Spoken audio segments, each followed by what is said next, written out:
Welcome back. I've always believed that exfoliation is key to keeping your skin looking great. And for years, these exfoliants contain microbeads that help to slough off the skin. But recent studies found that these small microbeads are actually damaging our water supply. In fact, it's so bad that in June, Illinois became the first state to ban the use of microbeads. So I thought, there has to be all-natural, raw ingredients that can be used as exfoliants, right? So here with me today is New York City dermatologist and author of Skin Rules, Dr. Deborah Jalaman, with some natural and environmentally friendly exfoliant alternatives that you can make right at home. Dr. Jalaman, thank you for being here. Thank you for having me. First of all, explain to me what these microbeads are. So microbeads are little plastic beads that they put in a variety of products for exfoliation. The problem is they're not bad for your skin, but they're bad for the water supply. They get in the water supply, and the birds eat them, the fish eat them, and then they get into our food, and then they're bad for us. So it's a really bad thing. Well, why do they use plastic microbeads? What's They're the purpose cheap. of that? Oh, They're of course. cheap. They're very Need cheap. I ask? So people who make them, these manufacturers, they make a lot of money. They sell you an expensive product with cheap plastic beads, and you can exfoliate with them, but there are a lot of great ways to exfoliate, so you don't need to use plastic beads. So you're using these beads in this exfoliation, which, I mean, exfoliation is important, let's face it, because Yes. it sloughs off the dead skin and allows your moisturizer to penetrate.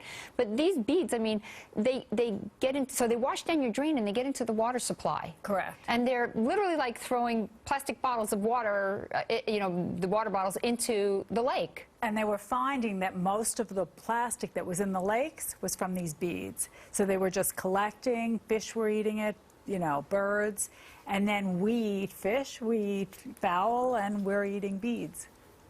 Ugh, that's a horrible thought. Horrible thought. Well, but there's alternatives hope on the way. That's You right. are here with the alternative on the horizon. Exactly. Tell me what you've got for us. So you can make your own. So at home, most people have brown sugar. You can take your favorite oil. In this, we used coconut oil. Okay. So we have coconut oil, we have brown sugar, and I put a little vanilla extract. Oh.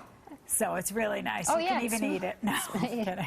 Well, you could actually. You 'cause could. It's brown totally sugar. natural. I only That's like right. things that are totally natural on my skin anyway, because chemicals do more damage than good. But this feels so nice. It's soft. It's not too harsh on the skin. Because, let's face it, you put cracked walnut shells or almond bits on your face and you scrub that into your skin, it's got to be doing some kind of damage. Yeah, you can rip your skin with that. So a lot of people take these walnuts and they grind them up and they're making them at home, and you can really irritate your skin.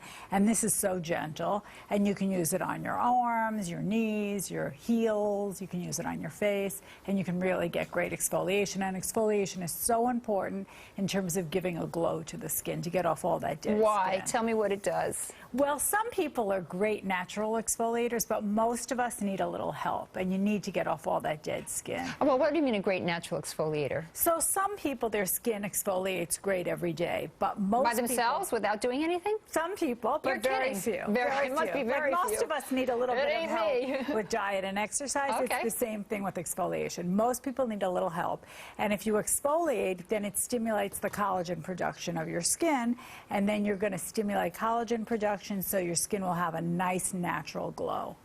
And your moisturizer can get in there and do its job. Right. And then your moisturizer can get in, and then if you use anti-aging products, if you use products with antioxidants, the antioxidants will penetrate the skin better. So you get as more well. bang for your buck if you're exfoliating. Exactly right. You have some other products over here that That's you right. particularly like. Yeah, there's lots of great products here. So for But example, these are all that have no microbeads. no, we don't like microbeads. No microbeads at all. So for example, here's a product. This product has white ginseng in it, and that's a great exfoliator. So that's one The choice. ginseng itself. Yeah, it has the white ginseng. It's not an extract, it's actually ginseng. Yeah. Does it is melt? Ginseng. Yeah, and it has the fibers of the ginseng, so that acts as soft. a soft, Love it. natural exfoliator. This one's the Bashia product, and this is really nice because it has bran in it. So it has bran and it has azuki beans. So very natural, great exfoliator. People like this a lot. And then some people, the Lyric product is nice too. and it gives you great exfoliation. It has aluminum in it, so aluminum you may not like we very question much. aluminum, Yeah, so that you may not like as much.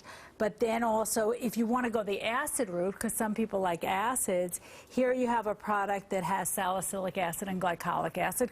And exfoliant. Yeah, so it acts as an exfoliant with Okay. an acid base, because some people don't like a grainy exfoliant. They want more of an acid exfoliant. Okay. And here you have a product that has lactic acid. So that comes from milk, so very natural. You have a lactic acid exfoliant. So you can go either way. Some people like to exfoliate with an acid. Some people like to exfoliate with more of a grain. If you have, let's say, eczema, or you have rosacea, or you have more inflammation in your skin, you would not want to use an acid exfoliant. Would you even want to use any kind of exfoliant, really? You have to rub around the areas and be very careful. And you may want to go with a sonic cleansing system then, something sonic. Oh, That's really? a good way to exfoliate. Or you could even exfoliate with something simple as a washcloth, like a baby washcloth, or even with cotton pads, because exfoliation doesn't have to be complicated. And it doesn't have to be rough. It doesn't have to be I rough. remember growing up, my sister had this almond stuff, and it was like these almond pieces, and she was scrubbing her skin every day, and it just, to me, it just seemed so counterproductive, because then your skin has to heal from the damage you do from the exfoliation.